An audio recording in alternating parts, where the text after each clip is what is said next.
All right, Shalom Yasharala.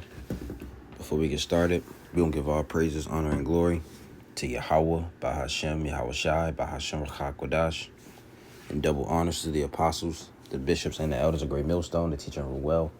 Peace and salutations to the hopeful elect. Back another video, another lesson. Lord willing, such as edifying to you brothers and you sisters out there. And the title is going to be called Privacy Watch, Signs in the Heavens and War Talk. Okay. And we're going to respond to a few articles. We're going to read and respond to a few articles that I got. And we're going to start with this first one from End Time Headlines. All right. And it says, 3 blood moons are coming this year that are all appearing around major days on the Hebrew calendar. All right. So it says, that's a sign. That's one of the signs in the heavens. Lunar eclipses, solar eclipses, blood moons, stuff like that. Shooting stars. These are all signs in the heavens. All right, and we got 3 blood moons. All right, 3 blood moons are coming. All right, which I'm speaking as a man. I guess I can say one coming around Passover. That's probably one of them. I'll say that. I ain't gonna say that's gonna happen, but that's just speaking. That's my opinion. Maybe one around Passover. Because that's a major. I ain't gonna say holiday. A major high holy day. On the Hebrew calendar. All right. But getting into the article, it says throughout history, celestial phenomena has fascinated humanity, often viewed as signs of divine communication. Among these phenomena, the blood moon, a total lunar eclipse in which the moon takes on a reddish hue, has captured significant attention. Within Jewish and Christian traditions, many rabbis and scholars have linked blood moons falling on Jewish feast days to significant events in Jewish history. And I gotta say it like that because they'll take the video down. And as harbingers of divine intervention or major shifts in world events. Let's read that again. It says, I'll just read it again. It says, within Jewish and Christian traditions, many rabbis and scholars have linked blood moons falling on Jewish feast days to significant events in Jewish history and as harbingers of divine intervention or major shifts in world events. Now, as we came into the new year 2020, the so-called new year 2025, right? You seeing it? We're 9 days in, man. 9 days in, and we're seeing a lot of stuff happen. All right, we got wildfires, we got chariot sightings, we got people T attacks, Tesla trucks blowing up in front of the Trump hotel. All right, what's this thing called? Mass, shootings. You see, people are. This is these are major signs, man. Only 9 days in, 8 days in, So it says, and this is a major shift in the world. It says when these blood moons, and let's look at what a blood moon is. Although they explained it, but let's get some more insight. What is a blood moon?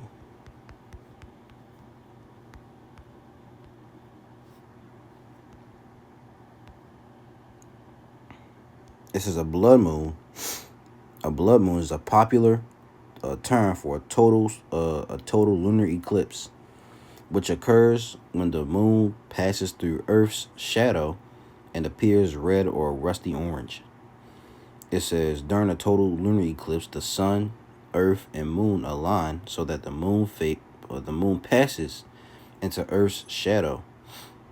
It says the moon's red color comes from the light waves from Earth's sunrises and sunsets that stretch out and hit the moon's surface. The next blood moon, it says the next blood moon will occur on March 13/14, 2025. And I believe that is around, I want to say it's around, I will see. I don't want to say it is. All right. And this is how it happens. So the sun hits the sun rises, or the sun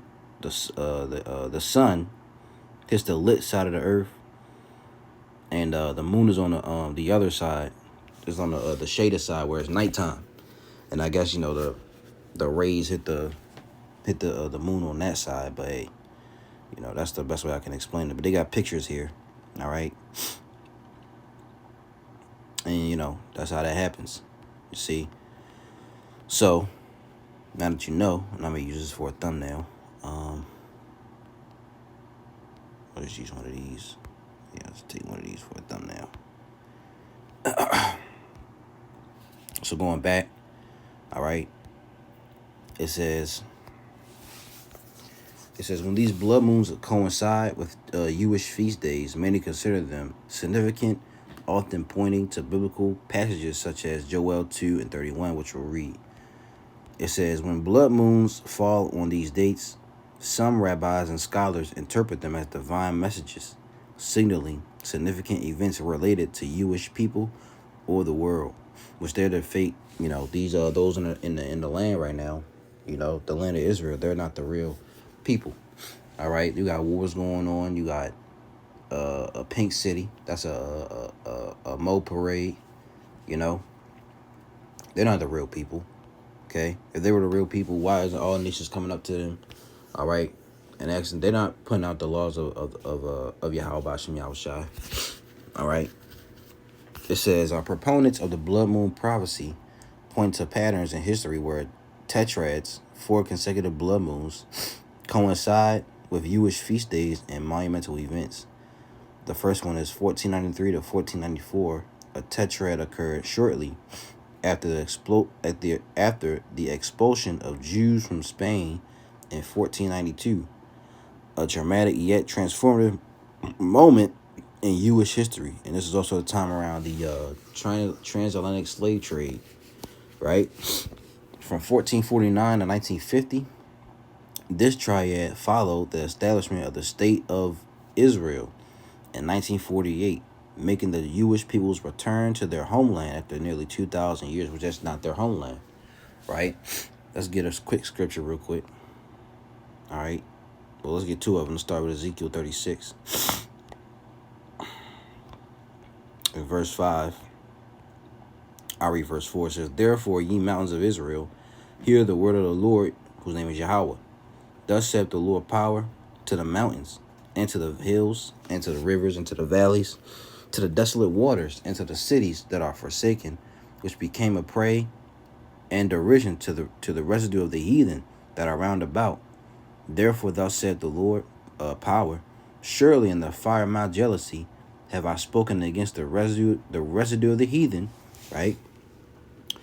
And against all Idumea, which have appointed what? My land into their possession, with the joy of all their heart, and with the spiteful minds to cast it out for a prey. So these aren't the real people, man. They went to these heathen, and which those Palestinians, those Arabs, and Idumea, which is Esau, who claim themselves to be the people of the Most High, man, which they're not. All right, now if they were people of the Most High, this would be going on. Let's get Micah. All right, let's go to Micah 4. Peaceful latter days, it says. But in the last days it shall come to pass that the mountain of the house of the Lord, whose name is Yahweh, his son's name is Yahushai. All right, when you see the Lord in all caps, that's the name of the Most High, which is Yahweh. All right, meaning He is.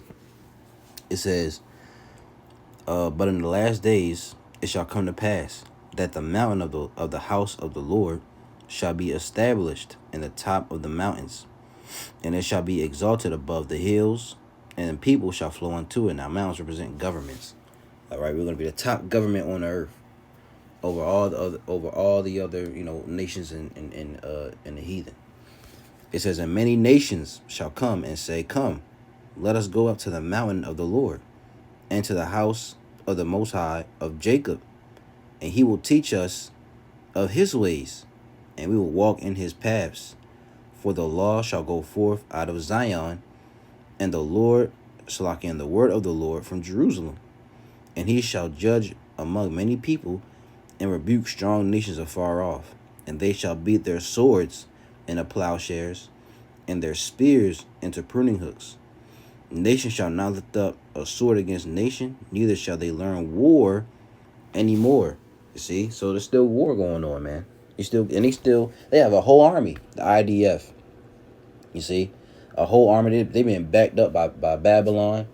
Where is this in Bible prophecy that the Israelites will return to the land and be backed up by Babylon the Great? You don't find that anywhere. So that's how you know they're not the real people. And when they went into the land in 1948, they were in the war. Later that night, it was a war in the land between them. I believe it was the Arabs. You see, so in the third one, 1967 and 1968 blood moons during this period coincide with the 6-day war when Israel regained control of Jerusalem. These alignments have led many to view such events as divine markers, highlighting significant milestones in Jewish history. Many rabbis believe blood moons on feast days are warnings or harbingers of major changes. For example, judgment and redemption. Blood moons may symbolize judgment for nations or people who oppose the Most High's covenant with what? With Israel. Conversely, they can signify redemption for the Jewish people, affirming the Most High's promises. Or God, I'll read verbatim. It says, I'll read it again. Judgment and redemption. Blood moons may symbolize judgment for nations or peoples who oppose God's covenant with Israel. And that was with who? The Israelites, the so-called Negroes, Latinos, Native Americans today. All right. Conversely, they can signify redemption for the Jewish people, affirming God's promises. Prophetic fulfillment. Some interpret blood moons as signs of prophetic fulfillment, connecting them to messianic expectations or the coming day, or the coming of the day of the Lord. And the Lord Yahweh Shai is returning.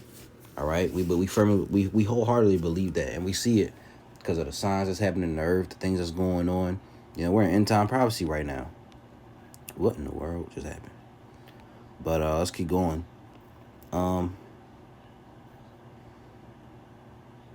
Yeah, it says these interpretations often draw on a blend of biblical prophecy, rabbinical, I hope I said that right, tradition, and historical precedent. Some remarkable celestial signs will be on display in the coming months that may hold prophetic significance for our world. This series of 4 heavenly phenomena includes 3 lunar events, 2 of which could represent a possible direct message about Israel. It all kicks off with a total lunar eclipse known as a blood moon that will appear over the U.S. on March 14th, 2025. This particular one will fall directly on the Jewish holiday of Purim. And let's look at Purim. I forgot what Purim was.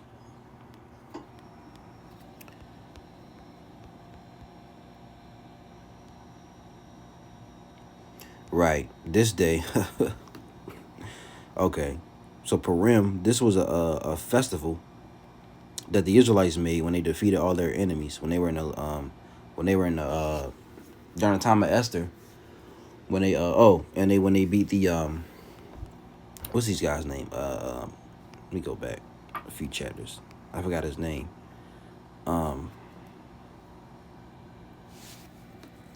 Haman, yeah, Haman.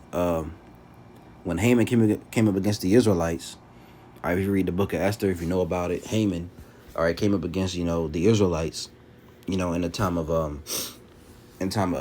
this is during the time of the Medes and the Persians when they were ruling, and Haman was an Edomite.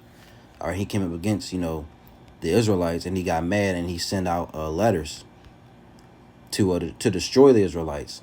Esther chapter 4, I believe it's Esther 4, or was it 3? Yeah, Haman plot against the Jews. You see, and then they Esther learned about it. All right, and she told Mordecai, her I believe that was her uncle from the tribe of Benjamin. And you go on and on. Then the king learned about Haman's plans, right? and they were killed. The Jews destroyed their enemies. So this is the day of Purim.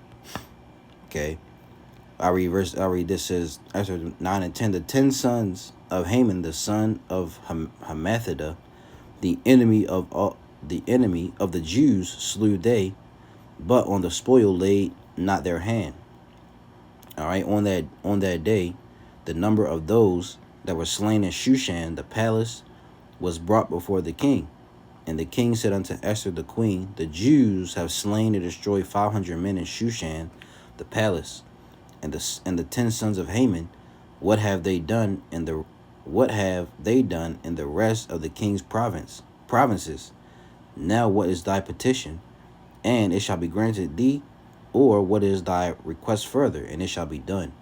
Then said Esther, if it please the king, let it be granted to the Jews which are in Shushan to do tomorrow, also according unto this decree, unto this day's decree, and let Haman's 10 sons be hanged upon the gallows. You see, then that the Feast of Purim instituted, and they were hanged. They got hanged. And it says, and Mordecai wrote these things and sent letters unto all the Jews that were in all the provinces of the king Ahasuerus, I believe that was Xerxes, both nigh and far, to establish this among them, that they should keep the 14th day of the month Adar, and the 15th day of the same yearly, as the days wherein the Jews rested from their enemies, and the month which was turned unto them from sorrow to joy, and from mourning into a good day, that they should make them days of feasting and joy, and of sending portions one to another, and gifts to the poor. And the Jews undertook to do as they had begun, and as Mordecai had written unto them, because Haman, the son of Hammedatha, the Agagite, right, which goes back to Agag, which he was a Edomite from the tribe of Amalek, the enemy of all the Jews, had devised against the Jews to destroy them, and had cast Pur, that is, to Lot, to consume them and to destroy them. But when Esther came before the king, he commanded by letters that his wicked device, which he devised against the Jews, should return upon his own head, and that he and his sons should be hanged upon gallows. And you can read the rest. All right, I don't want to go too far into it, but that's what Purim is about, right? And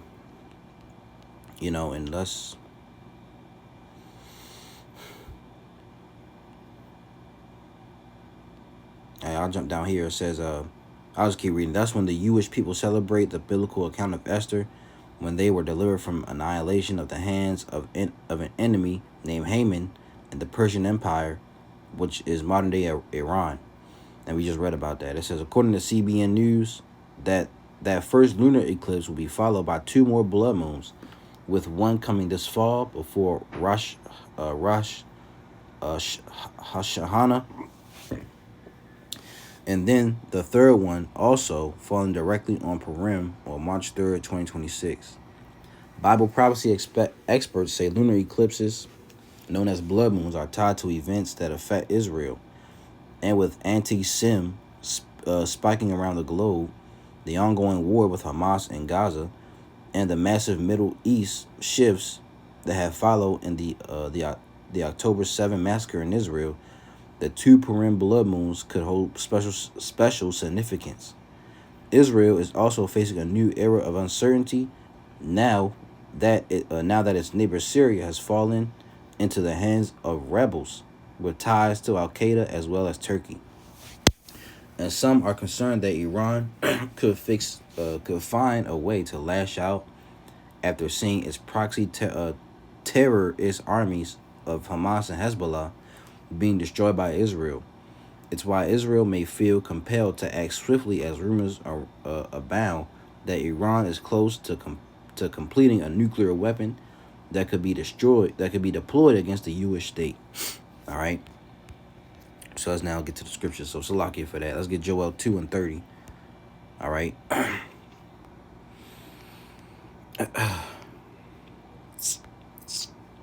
Let's go read that. It says, this is Joel chapter 2.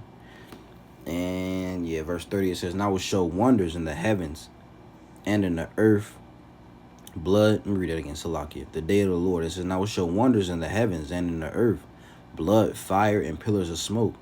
The sun shall be turned into darkness, and the moon into blood, before the great and terrible day of the Lord Yahweh come. And it shall come to pass that whosoever shall call on the name of the Lord shall be delivered. For in Mount Zion and in Jerusalem shall be deliverance, as the Lord Yahweh have said, and in the remnant and in the remnant whom the Lord shall call. You see? So these are major, this is signs in the heavens, man. And let's get Genesis. All right, 1 and 14. Okay. Salaki. Genesis 1 and 14. It says, now read Genesis, all right? The word God in the Hebrew is Elohim. All right, it's not the Heavenly Father. But the word was made through him, by him through his son Yahushua and the angels. Right? So Genesis 1 and 14, it says, and Elohim said, let there be lights in the firmament of the heaven to divide the day from the night. Watch this, and it says, and let them be for signs, and for seasons, and for days, and for years. And let them be for lights in the firmament of the heaven to give light upon the earth, and it was so.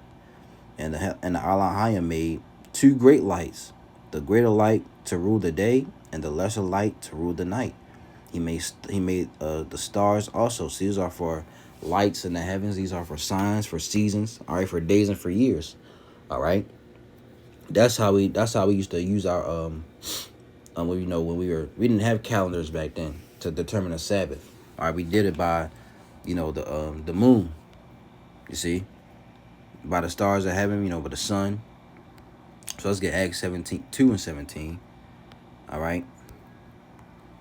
It says, I read 14. But Peter, standing up with the 11, all right, lifted up his voice and said unto them, ye men of Judea, and all ye that dwell at Jerusalem, be this known unto you, and hearken unto my words. For these are not drunken, as ye suppose, seeing it is but the third hour of the day. But this is that which was spoken by the prophet Joel. And it shall come to pass in the last days, said the Most High, I will pour out my spirit upon all flesh. Right? And your sons and your daughters shall prophesy, and your young men shall see visions, and your old men shall dream dreams. And on my servants and on my handmaids I will pour out in those days of my spirit, and they shall prophesy.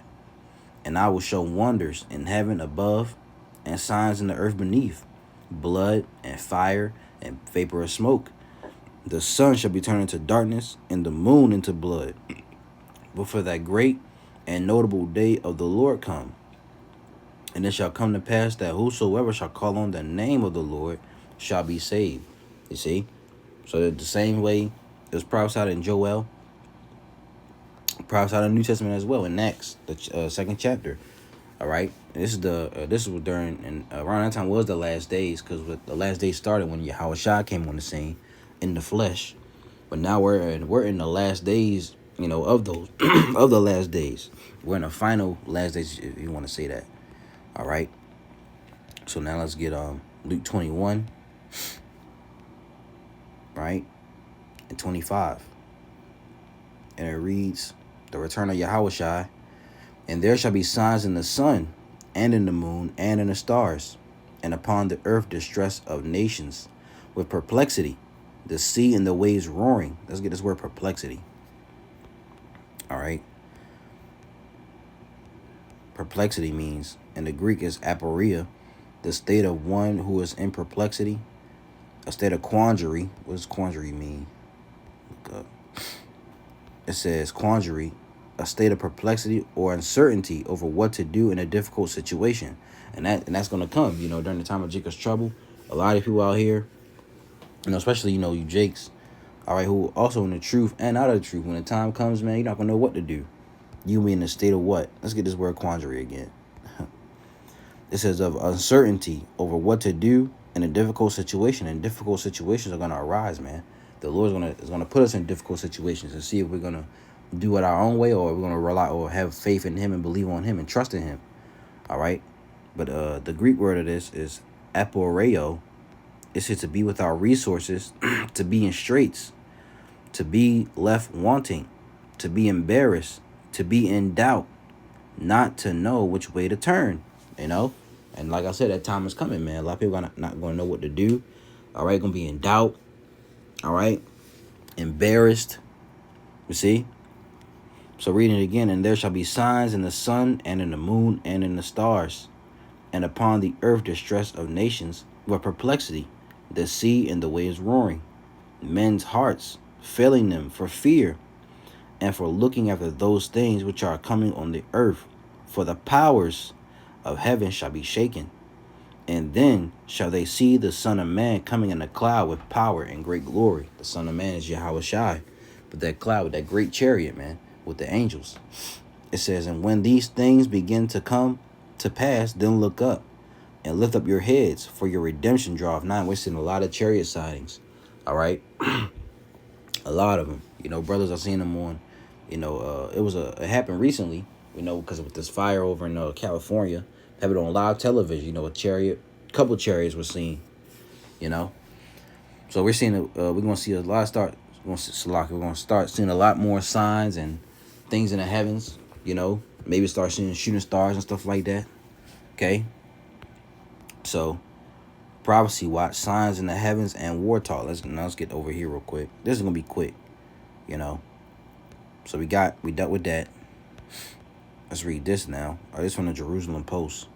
It says Israel authorities are advised to prepare for potential war with Turkey. It says Israel must prepare for a direct confrontation with Turkey, according to Nagal Committee's latest report on the Israeli defense budget and security strategy, reports the Jerusalem Post. The committee established by the Israeli government warns that Turkey's ambitions to restore its Ottoman-era influence could lead to heightened tensions with Israel, possibly escalating into conflict. The report highlights the risk of Syrian factions aligning with Turkey, creating a new and potent threat to Israel's security. And, quote, the threat from Syria could evolve into something even more dangerous than the Iranian threat. The report states, warning that Turkish-backed forces might act as proxies, fueling regional instability.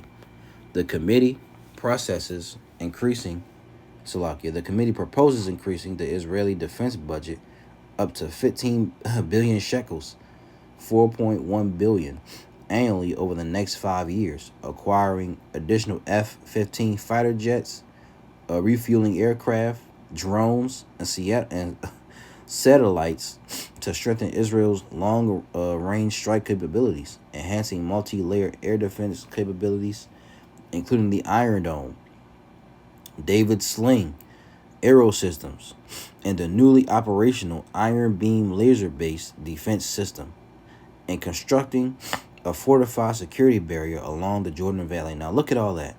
You think the true people who return to the land would have this F fighter jets and Aero Systems, all right? The what's they call that? The Iron Dome. Do you think the people of the Lord would have this stuff if they return to the land? No. When we return to the land, we're gonna have spiritual power, man. We don't need none of this. It says the Nagal Committee submitted its recommendations to Israeli Prime Minister Benjamin Netanyahu, Defense Minister Israel Katz, and Financial Minister Bezalel Smotrich on Monday, outlining a comprehensive strategy to address emerging threats. Netanyahu addressed the report, stating, "We are witnessing fundamental changes in the Middle East. Iran has long been our greatest threat, but new forces are entering the arena, and we must be prepared for the unexpected. This report provides us with a roadmap to secure Israel's future." All right. So Israel and Turkey could be in a potential war, which that's, prophecy, And you got this over here. All right, this from 1 week ago. What in the world? Salakia. It says Xi says no one can stop China's reunification with Taiwan. It says no one can stop China's reunification with Taiwan. Chinese President Xi Jinping said in his New Year's speech on Tuesday, laying down a clear warning to what Beijing regards as pro-independence forces within and outside of the island of 23 million people. In the past year, Beijing has stepped up military pressure near Taiwan, sending warships and planes almost daily into the waters and airspace around the island in what Taiwanese officials view as a creeping effort to normalize China's military presence. China regards democratically governed Taiwan as its own territory, but Taiwan's government rejects Beijing's claims and says only its people can decide their future, and Beijing ought to respect the choice of the Taiwanese people. It says the people, and quote, on both sides of the Taiwan Strait are one family. No one can sever our family bonds, and no one can stop the historical trend of national reunification. Xi said in a speech televised on China's state broadcaster. In his New Year's speech last year, Xi said China's reunification with Taiwan is inevitable, and that people on both sides should be bound by a common sense of purpose and share in the glory of the rejuvenation of the Chinese nation. Tensions have remained high throughout the year in the sensitive Taiwan Strait, especially after Lai Ching-te, deemed a separatist by Beijing, became the island's latest president in May. Earlier this month, China staged a large massing of naval forces around Taiwan and in the East and South China Seas after Lai stopped over in Hawaii in the U.S. territory of Guam on a Pacific trip criticized by Beijing. you know, you can read up more on this. It says China, which never renounced the use of force to bring Taiwan under its control, conducted 2 rounds of war games around the island this year, saying that saying they were warnings against separatist acts and vowed to take further actions if needed. U.S. arms sales to Taiwan, allowed by the Taiwan Relations Act, have also continued to strain Beijing's ties with Washington. And that's the elder Yashawamba posed a question. He did a video yesterday. If Israel goes to Turkey, if Israel goes to war with Turkey, all right, or Turkey goes to war with Israel, what will the U.S. do? That's the same thing here.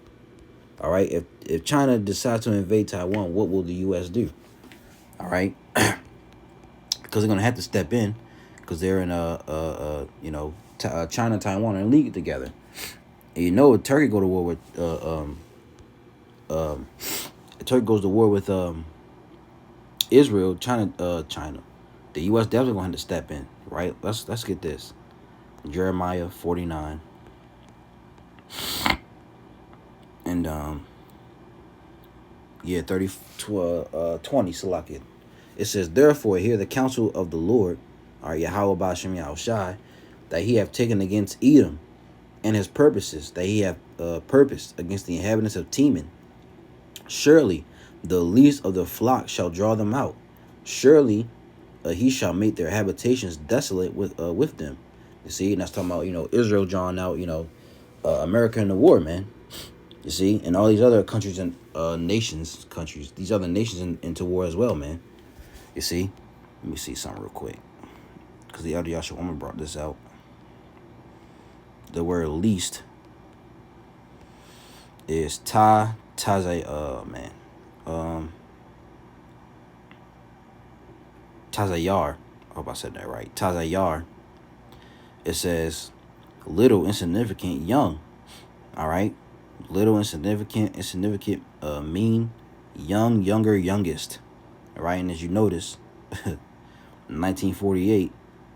All right. That's when the state of Israel was end quote, the state of Israel was established. You see. So the least of the flock is going to draw them out, man. All right. Let's get Matthew 24:7. This is prophecy. Verse 6, and ye shall hear of wars and rumors of wars. See that ye be not troubled, for all these things must come to pass, but the end is not yet. For nation shall rise against nation, and kingdom against kingdom. And there shall be famines, and pestilences, and earthquakes in divers places. All these are the beginning of sorrows. You see? So this is just prophecy, man. It's prophecy watch. Signs in the heavens and war talk. And it's gonna, continue to get greater as we go on, man, Lord willing. So Lord's where you was edified by this lesson, you brothers and you sisters out there. All right, we don't give all praises, honor, and glory to Yahweh, by Hashem, Yahweh Shai, by Hashem Rachakwadash, and double honors to the apostles, the bishops, and the elders of Great Millstone, and teaching well. Peace and salutations to the hopeful elect. Lord's we was edified to this